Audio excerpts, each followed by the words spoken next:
三面攻击莫斯科，俄空防系统告急。乌千里突袭核心军工厂，重创俄战力根基。奇袭俄空军重地，萨瓦斯莱卡基地2战机被击中。乌军重夺黑海主导权，克里米亚接连爆炸。乌军深入敌后打铁道战，赫尔松俄军船被毁。乌多线出击，围歼俄精锐部队，俘获俄军高级别将领。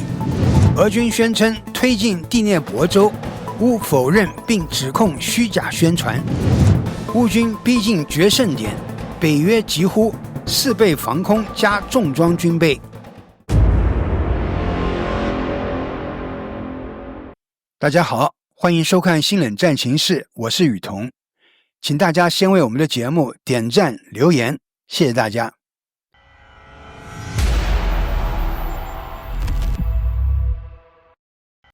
日前，乌克兰对俄罗斯首都再度展开猛烈空袭。据俄媒 Mash 报道，当晚乌军派出规模庞大的无人机编队，从莫斯科西部、南部等多个方向逼近城市上空。俄军紧急启动防空系统，首都上空顿时成为交火激战点，空中拦截声持续整夜不断。虽然俄方宣称成功击落全部42架无人机，并强调未造成实质性损害，但社交平台上的目击者纷纷报告称，听到了多次爆炸巨响，部分地区居民被惊醒。由于空袭威胁，莫斯科的多莫杰多沃和弗努科沃2座主要机场也被迫短暂关闭。情报显示，面对压力，俄方已在莫斯科周边新部署了2处防空阵地，一处设于弹道导弹储存基地附近，另一处专门用于保卫郊区要地。另外，莫斯科郊外的普希金诺地区突发爆炸，造成一座储存燃料和润滑油的仓库起火，大火迅速蔓延，燃烧面积已达 5.2 英亩，约相当于21000平方米。此处距离克里姆林宫仅约30公里，目前火势仍在持续，现场浓烟滚滚，情况十分紧急。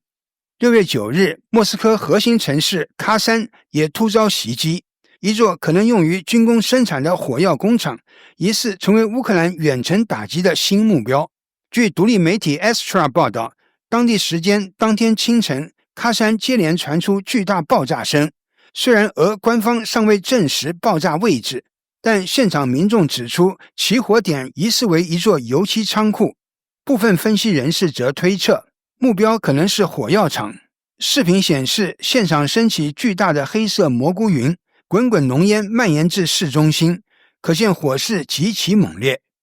这是乌克兰近期对俄罗斯纵深地区展开的又一次关键打击。就在同一日，乌克兰安魂曲特种部队旗下弩炮小组在别尔哥罗德地区展开精确打击，成功击毁俄军多个后勤目标。此次行动中，弩炮小组击毁了3辆装甲运兵车、3辆军用汽车、1辆运输卡车、3辆用于炮火支援的布汉卡车辆、1处弹药库以及2辆全地形车，重创敌方后方补给体系。另外，瓦卢伊基地区的一座俄军通讯塔遭到无人机袭击后起火，通讯中断。而在尼科尔斯科耶，乌军再度发动袭击，炸毁了俄军停放的10辆军车，给俄军后勤造成明显冲击。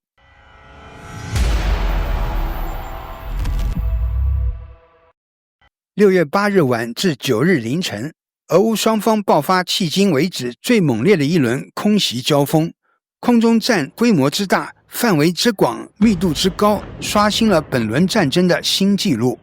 据悉，当时数百架无人机从多个方向穿越俄方防线，直扑俄境纵深地区。莫斯科、图拉、梁站、利佩茨克、奥廖尔等至少11个地区发生连续爆炸，部分地区被迫对机场实施临时飞行限制。其中最引人注目的是，乌方成功命中位于俄罗斯境内、距离乌克兰边境约1300公里的楚瓦什共和国伏尔加地区的一家关键电子企业弗尼尔公司。根据俄方消息，当地时间清晨，2架不明无人机出现在工厂上空。虽然俄方坚称无人伤亡，但工厂已紧急停产。俄罗斯官方虽然迅速回应，强调火势已被控制，但并未公布工厂的具体损失。然而，乌克兰总参谋部的战报透露，袭击至少击中了2个生产车间和一座储物仓库，工厂核心设备受到严重破坏。公开资料显示，进步工厂是俄军多个高端武器系统的关键零部供应商，主要生产液压装置与导航模块，包括伊斯坎德尔导弹、自行榴弹炮以及多种无人机，都依赖于该厂的定位与稳定系统。一旦其供应链被削弱，俄军精确打击能力将大打折扣。尽管俄方对破坏情况避而不谈，网络上流传的非官方图像却显示，福尼尔厂区已起火，现场浓烟滚滚，而俄罗斯宣传媒体仍坚持无人员伤亡、无财产损失的口径。与此同时，楚瓦什首府切伯克谢里郊外也发现另一架坠毁的无人机。值得一提的是，这并非乌克兰首次打击该地区。今年3月，切伯克萨雷一座大型油库曾遭袭，火势持续燃烧超过24小时。如今工厂再遭重创，标志着乌军无人机作战能力已可覆盖俄境内深达1000公里的目标。在另一前线，俄南部恩格斯空军基地附近的油库火势至今已持续3天，仍未扑灭。有消息称，乌军可能再次发动无人机空袭，当地空军基地的轰炸机也已被紧急升空，局势再度紧张。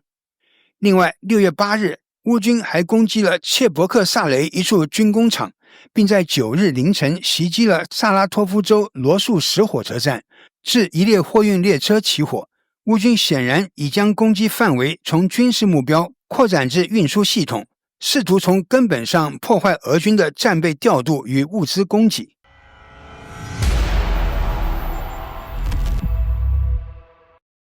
乌克兰近期持续对俄罗斯本土展开大规模远程无人机打击，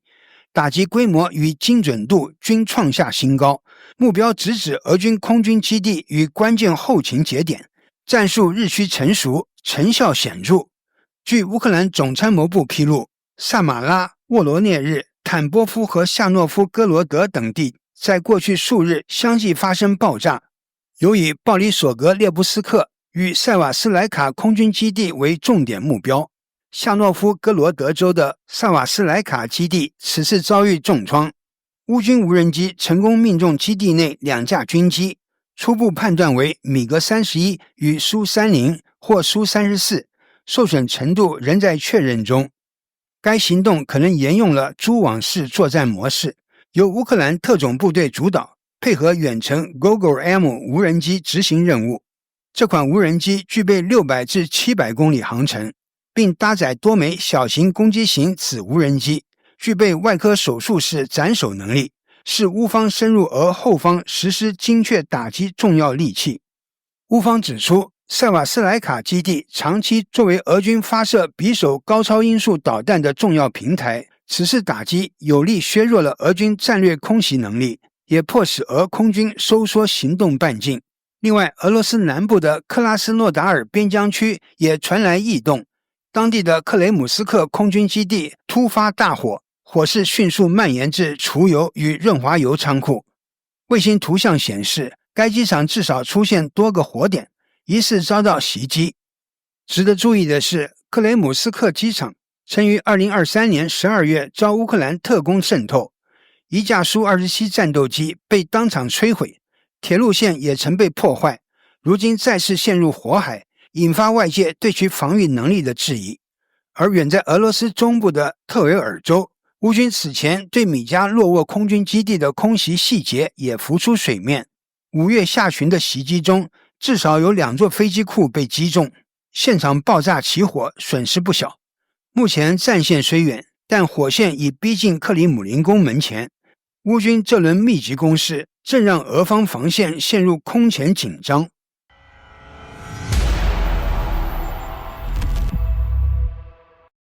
乌克兰持续加大对克里米亚和黑海周边的攻势，战火再度烧向俄军重要据点。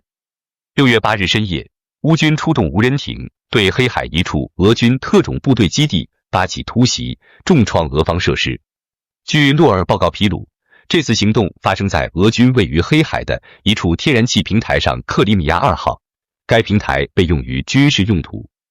据悉，乌军出动了海王星巡航导弹与自杀式无人艇，对平台发起联动打击，造成严重破坏。从前线画面可见，目标平台遭到猛烈打击后起火，爆炸声持续不断，滚滚黑烟弥漫黑海上空。有消息指出，俄军驻守人员死伤惨重。这已是乌军在短短3天内对克里米亚及其海域发动的第2轮攻势。就在几日前，包括塞瓦斯托波尔军港在内的克里米亚5地遭乌空袭，乌军似乎正系统性打击俄军在南部的关键节点。另外，据多家俄媒最新消息，黑海上4座关键的自升式石油钻井平台中，乌克兰已成功收复其中3座，目前仅剩克里米亚2号仍处于俄军控制之下。这4座平台原本是俄方用以监控海域与支撑海上作战的重要据点，其中包括塔夫利达号、西瓦什号与克里米亚1号。自俄军被迫撤离蛇岛以来，其在黑海的军事控制力大幅减弱。乌军趁势逐步夺回了对海域的主动权，3座平台也在攻势中先后落入乌方之手。克里米亚2号作为俄军在黑海所剩为数不多的海上据点，近年来一直是乌军重点打击目标。从2024年初开始，乌克兰持续加强远程打击火力，尤其在2024年12月的一次袭击中，该平台被击中后爆发大火，持续燃烧长达3个月之久。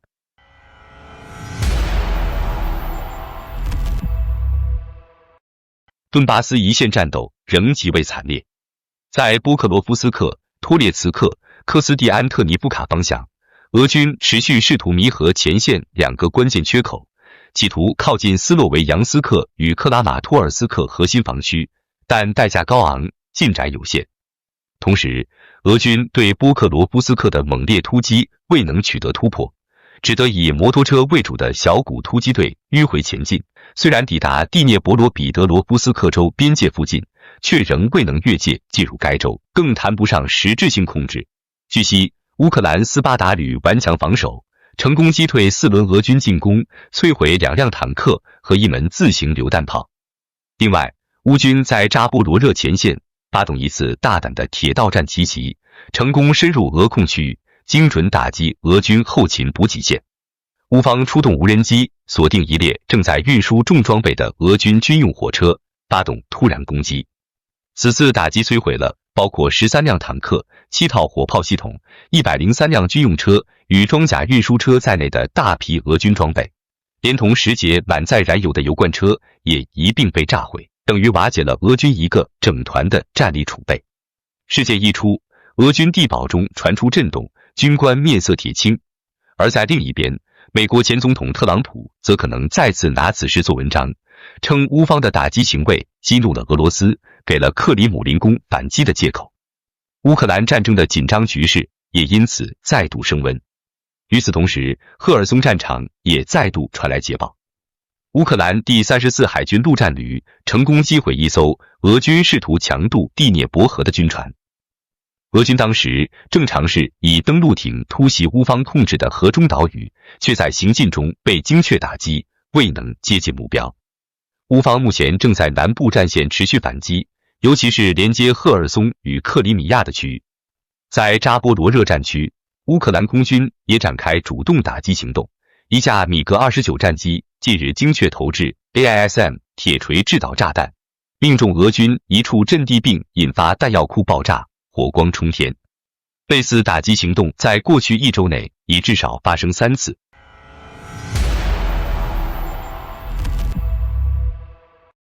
库尔斯克方向战事持续升级，乌克兰军队在特特金诺地区展开多方向主动攻势，配合猛烈炮击，以对该区域形成压制之势。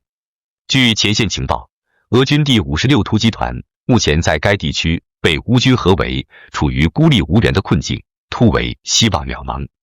战斗中，乌方成功俘虏俄军中尉马马耶夫·阿列克谢。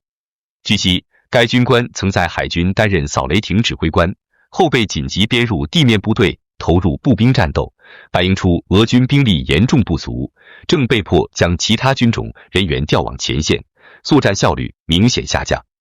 此人如今竟以步兵身份出现在陆战前线，反映出俄军兵源枯竭的严峻现实。俄方甚至需要将原本专职海上任务的军官调往陆地作战，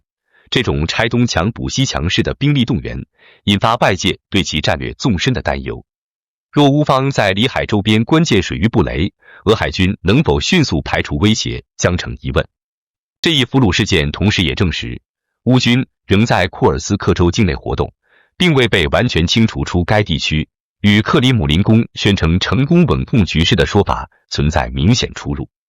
即便乌军未能大范围控制库尔斯克州，其持续存在与行动已足以牵制俄方大量兵力，并对后勤与补给线构成严重威胁。与此同时，乌军使用 M142海马斯多管火箭炮对库尔斯克州雷尔斯克地区发动精确打击，目标已为俄方军事设施，虽暂无具体战果公布，但袭击频率与力度已显现出乌方在该区域火力上的主导。不过，乌克兰自身也承受了沉重代价。数据显示，截至5月19日，乌军在库尔斯克方向损失各型装备多达994台，而俄军则损失约791台。这一对比凸显了进攻方在当前态势下必须付出更高代价，也侧面说明乌军仍不具备发起全面反攻的条件。与此同时，库尔斯克州战事也暴露出克里姆林宫试图掩盖的另一面现实，当地部分居民在乌军进攻时未表现出强烈抵抗，甚至接受了乌方提供的物资援助与医疗帮助，被俄方媒体斥为卑躬屈膝的叛徒。在俄媒模糊处理细节的同时，这一情形揭示出俄军在战区的统治力已不牢靠。而这种对平民非敌即友的严苛立场，也令人想起苏联时期对战区百姓的高压政策。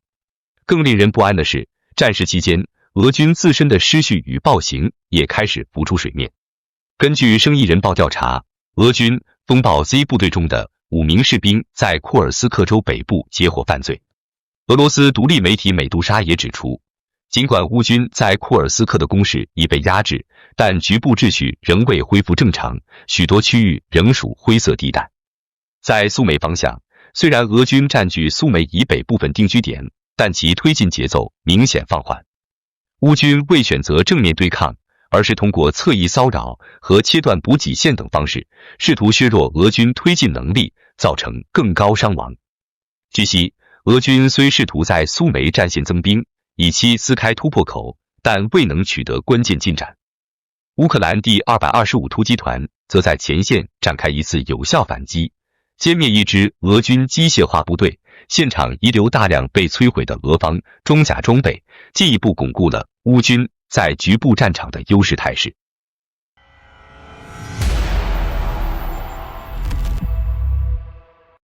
6月8日，俄罗斯国防部宣称其第90坦克师已越过乌克兰第聂伯罗彼得罗夫斯克州边界。相关消息迅速被俄媒与亲俄自媒体大肆传播，塑造出前线大突破的强烈印象。然而，这一说法既无卫星图像佐证，也缺乏现场战场视频，国际权威媒体同样未予报道。乌克兰总参在当晚迅速否认该说法，强调所谓俄军挺进第聂伯州的说法完全失实，实为俄方通过虚假信息制造恐慌的心理战。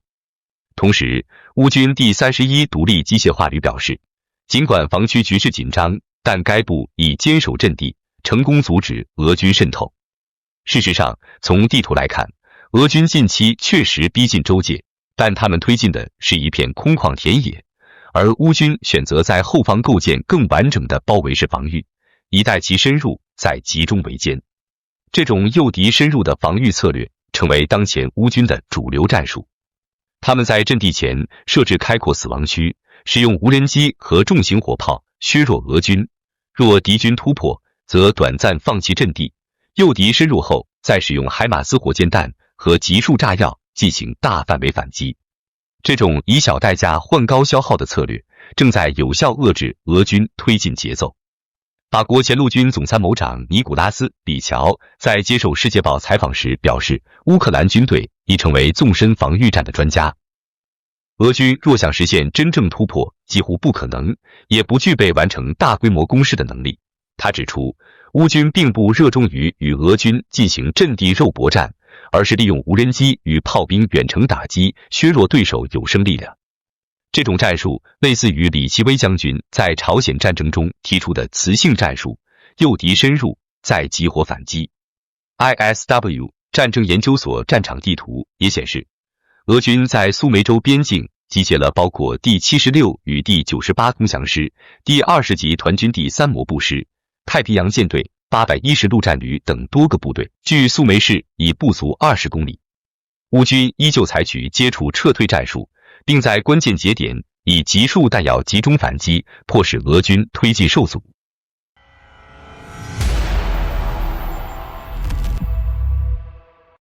据悉，近期在战场一线，乌克兰总统泽连斯基对当前局势表达谨慎乐观。他表示，乌军正在接近迫使俄罗斯停止战争的转折点。乌军近期的远程打击行动频繁奏效，加剧了俄方的补给与战略压力。此外，外界普遍认为，随着俄罗斯主要金主国自身经济面临困境，其对俄支持的能力和意愿都在下降。这种态势的变化也体现在西方高层战略上。北约秘书长、后任荷兰首相吕特呼吁北约国家大幅提升防空与军备水平，提出将空中和导弹防御能力增加4倍，并增配数千辆坦克与数百万枚炮弹。他指出，俄罗斯正通过空中手段制造恐慌，北约必须以历史性飞跃应对。不过，这番表态立即引来俄方批评。克里姆林宫发言人德佩斯科夫称，北约已沦为侵略和对抗工具，强化了俄方对西方围堵理论的宣传。更令人担忧的是，美国对乌军援出现变数。原计划向乌方交付的2万枚 APKWS 导弹已被转运至中东地区，用于防范伊朗无人机袭击。这一决定激怒了基辅，泽连斯基公开表达不满，称该变动将削弱乌军防空能力。此事也再次引发外界对美元承诺稳定性的质疑。在乌克兰日益依赖欧洲支持、美国援助面临变动的当下，俄乌战争已不再是纯粹的局部冲突，而是逐步演变为一场多方博弈的广域对抗，战争规模与风险正不断升级。好的，感谢您一口气看到最后了，这是对我们最大的鼓励和支持。要看最全面、最及时准确的战场热点报道更新，就请每日锁定新冷战情势。如果您喜欢我们的节目，也请您点赞、留言、订阅，把视频分享出去，让更多的人看到这个节目。